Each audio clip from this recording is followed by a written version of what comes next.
Hello, everybody. Welcome back to the Tin Man's Corner channel. I'm your host, Jeffrey Tin Man Taylor, and today I'll be reacting to 3 allegedly true dog sitting horror stories for you guys. So, without further ado, I'm going to turn the lights back off, move the camera up here for the computer for you guys, and let's get this show on the road and in the bag.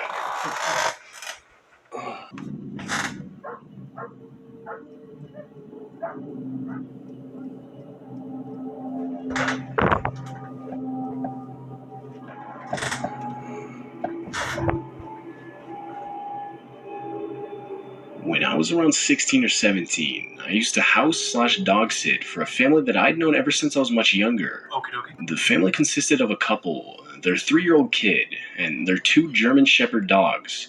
They would go on vacation twice every year, and each time would ask me to watch both the dogs and the house itself. The house they owned was actually really nice. It was huge, so much so that it seemed like every time I would house sit for them, I would find another section of the house I had never even known existed. That'd probably be nice to be like you get paid not only to watch the dogs, but also watch the house. Imagine the bunch of money you'll be going to the bank with. But anyway, let's continue. It was tucked far back away from residential roads, and had a really long driveway leading up to the house itself. Oh, I see. This would of course give the house a sense of isolation, while still being in a nice neighborhood. It was December, nice. and I was once again asked to watch the house. I didn't mind, as my school was on break at the time, and it actually allowed me to make use of the extra time by earning a little extra cash. Everything began as usual. I got the mail, fed the dogs, and played with them for a little bit while watching movies in the house's living room. Now, something to note is the house itself was over an hour away from my own, which made it almost pointless not to just stay there. I would have to go there at least twice a day anyway, so I didn't think it made much sense to drive back and forth from my house to this one. The family didn't mind, and plus, they would say I could eat whatever I could find in the house. Oh, that's nice. Anyway, after a couple movies, I got tired. I feel like I'll be taking advantage of eating all their food out of the fridge or something. Don't want them to be like, get out. And went to one of the guest bedrooms to go to sleep. The dogs would of course follow me, as they would usually tend to sleep in whatever room I did. After browsing on my phone in bed for a couple minutes, I finally turned over and started actually trying to sleep. I've never been the best at falling asleep. It wasn't uncommon for me to take upwards of an hour, especially in a somewhat unfamiliar environment. I was laying there for around 30 minutes, in complete darkness and silence, when, out of nowhere, I could hear the collars jingle as both of the dogs' heads shot up simultaneously. Instantly, I was put into a state of total awareness, as they could obviously hear something that I couldn't.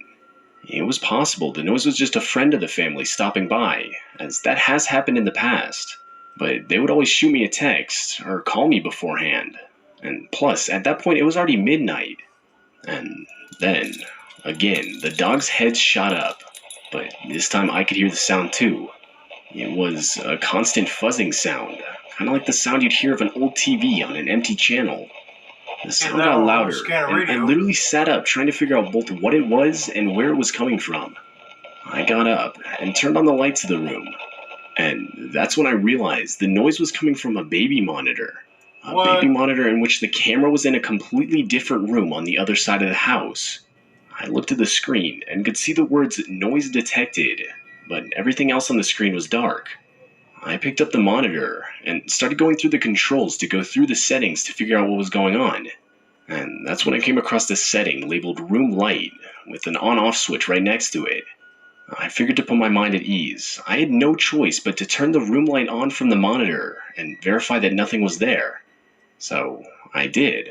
I set the room light to on, closed out of the settings screen, and was greeted to a screen showing the same room now filled with light. And that's when I saw it. Crouched down in the corner of the room, behind a crib, was what looked like to be a man in a dark hoodie.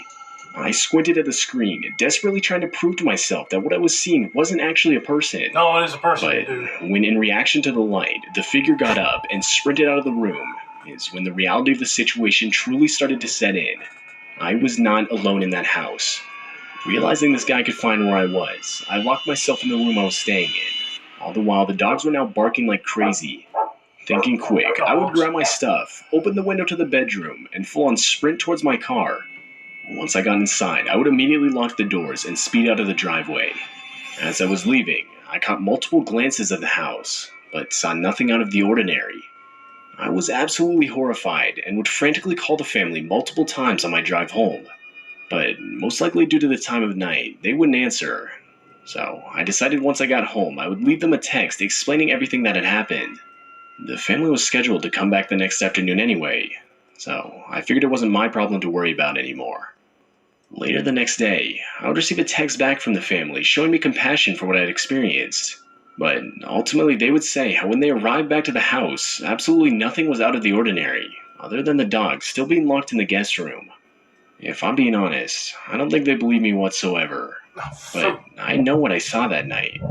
I've never felt such a deep, electric sense of imminent danger like I did when looking at that baby monitor screen. When the family asked me back a few months later, though I really could have used the money, I would politely decline the offer. There you go, because one, you're scared out of your mind. I mean, you should have took a picture of what you saw on the baby monitor just to send it to them and be like, "There's your proof." But if they don't believe you then, be like, "I ain't coming back. I'm sorry."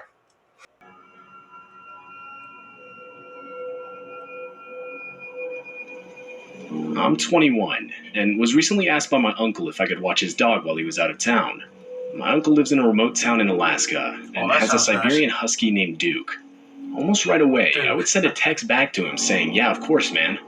Now, I've never watched his dog before, but I knew for a fact Duke was well trained, and basically all I would have to do is feed him and take him outside every once in a while. Plus, he lives in a cabin in the middle of the woods that, like I mentioned earlier, is really remote. I'm talking neighbors miles away kind of remote. So, with how busy and That sure would be nice to live the simple life. Up in Alaska, too. Man. Imagine the wilderness up there. stressful my job has been lately, I was actually really looking forward to it. I decided it was the perfect idea to invite my girlfriend over to stay with me as I watched Duke.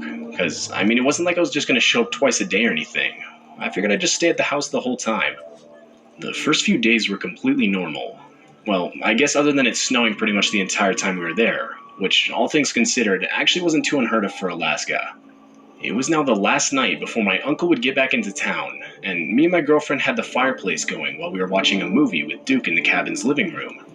After the movie ended, I'd say it was around 1 a.m., and we both decided we should probably head to bed.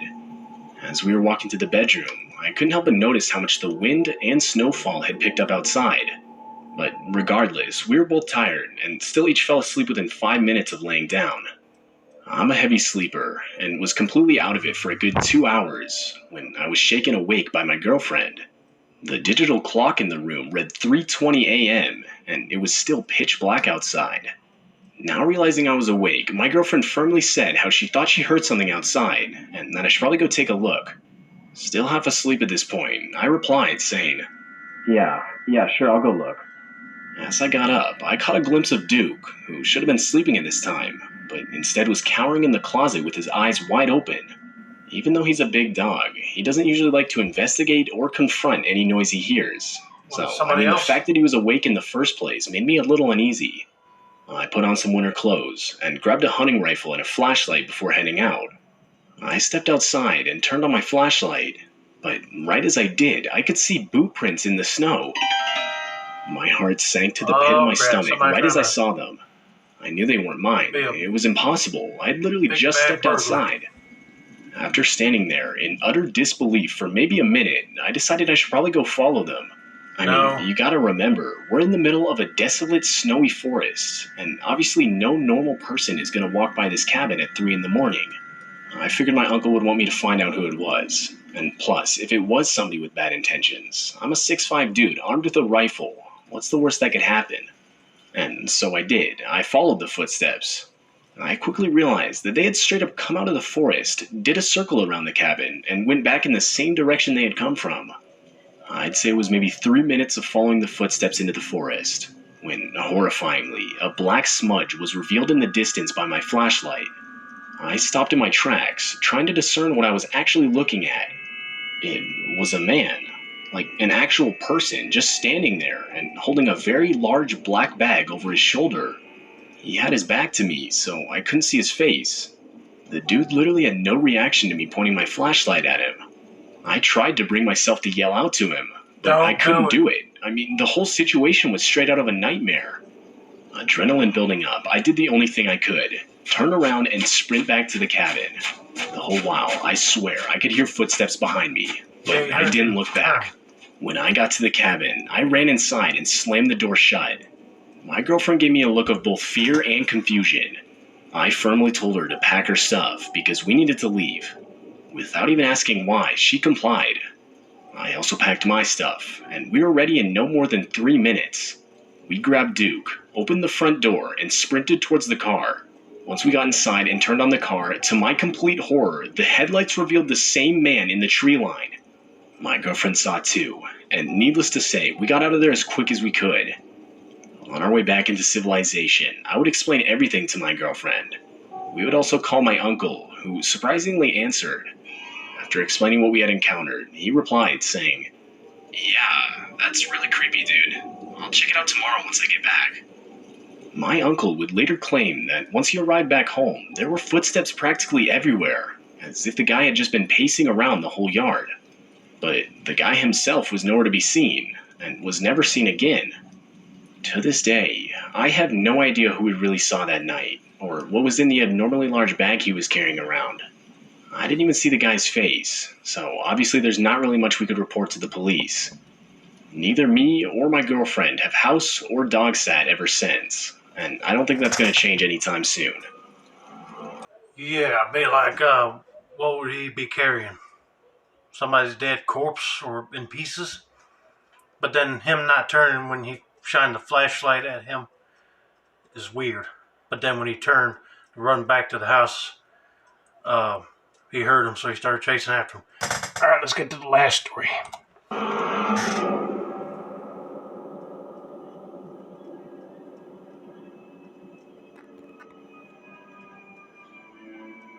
When I was in middle school, my mom worked as a house cleaner, which, as the name implies, simply meant people would hire her to clean their houses for an actual decent amount of money.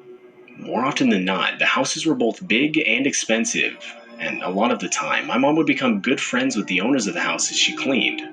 One of the homes was owned by an older couple who had no kids but had a huge house and a really nice pool that they always invited me and my siblings to come swim in. Well, that sounds fun. It basically became a routine. Every time my mom was asked to clean the house, us kids would ride along so we could go swimming. I remember one day, the owners were talking about a vacation they were planning on going on, and suggested one of us kids could stay at the house and watch their dogs while they were gone. And instantly, both me and my sister both volunteered without hesitation. The couple had an older golden retriever named Bandit, who was massive, but wasn't aggressive in any way. They also had recently rescued a husky mix named Cleo, who was quite the opposite. She would destroy their house when they left her inside, jump their short fence if they left her outside, and run away at any chance she got. So they would basically have me stay at their house for the weekend and keep the two dogs under control. Seems like Cleo is more of a hyper dog, while Bandit is more chill, relaxed, and he's an older dog, so he can't move around like he used to. But yeah, I'll be hanging out with Bandit. My older sister would stay with me the first night, as it was a big house, and even with the dogs, it was kind of scary to stay there alone. It was maybe 10 p.m. I was watching some movie in the basement living room while my sister was working out on the treadmill in the next room over. Now, something that needs to be mentioned is that the house itself had multiple cameras set up on both the inside and the outside. And the workout room also doubled as a sort of camera room, where a screen featured a live feed of all the cameras. All of a sudden, I could hear the house alarm beep like it did whenever the front door was opened. At first I ignored it, as I thought it came from the TV. But minutes later, my sister would walk out of the workout room asking if I'd left the front door open, as the cameras clearly showed it wide open. And that's when I started to panic, realizing that I had forgotten to lock the front door in the first place. Why did you not lock the door? I would frantically explain to my sister both the alarm I heard and how I'd forgotten to lock the front door. But she calmed me down, saying that if someone was in the house, the dogs would have been going crazy. The dogs were just laying there in the workout room, and we both agreed they would have at least gotten up to investigate if someone had come inside. We both closed and locked the door, and decided that at this point we should probably just go to bed. No. But before we did, we went around the house and made sure all the doors and windows were completely locked. We then locked ourselves in the guest bedroom with the dogs, and eventually fell asleep. A couple hours later, we both awoke to both dogs growling at the door of the room. Now, it was fairly normal for Cleo to bark and growl for no reason, but Bandit had never barked or shown any signs of aggressiveness at all, so immediately we knew something was wrong. We tried to think of any logical explanation as to what could have made them so aggressive. We guessed they... Probably a burglar or a prowler in the house. And like you said, you went around to lock all the doors, so that guy's just in there snooping. And the dogs can hear him. But they need to not bark before that guy goes jump and tries to run or whatever. They could have heard an animal outside, but that hope was quickly shot down when again the dreadful sound of the door alarm beeping rang throughout the house. This time followed by a pair of footsteps upstairs. At that point, we both started crying in sheer terror. My sister frantically called our dad, who told us to hang up and call the police immediately while he made his way over. He would make the 15-minute drive in under 5 minutes, and as soon as he got there, we would open the bedroom door to meet him. And right as we did, the dogs took off running and barking all throughout the house. My dad took a quick look around the upstairs levels with his gun, but didn't see anything unusual. The police arrived a few minutes later, and after looking around, they confirmed that it seemed someone had been inside, but that whoever it was hadn't stolen or disturbed anything. My dad made us wait in the car while he and the police reviewed what the cameras had actually caught that night. After maybe 30 minutes, he came back, and I could tell his face was pale white. When I asked him what the cameras had captured, he wouldn't tell us anything. Why not? My mom never cleaned that house again, and both my parents told us we weren't allowed to go there anymore. To this day, I have no idea what those cameras caught that night, or what really went down. But honestly, based on my dad's reaction, a part of me doesn't ever want to know.